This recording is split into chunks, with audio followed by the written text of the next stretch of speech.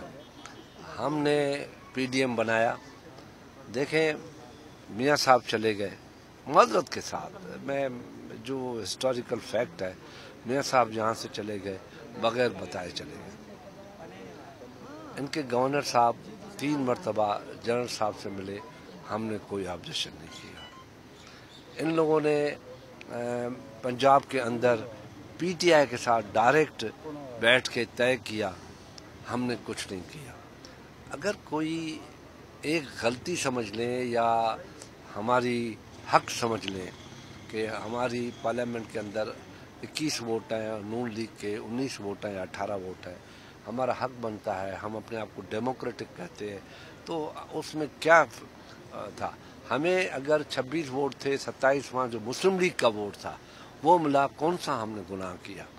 Senior most آدمی جو parliament میں تھا یوسف رضا, اس کو کیا, مگر اس کے باوجود بھی میں پر امید ہوں, مسلم لیگ نون میں بھی پر امید ہوں, وہ سیاسی بات کرتے ہیں, اور میں مولانا فضل الرحمان اور دوسری جماعتوں میں بھی پر امید ہوں کہ آخرکار ہمیں پھر بیٹھنا پڑے گا, بیٹھ کے آگے بڑھنا پڑے گا.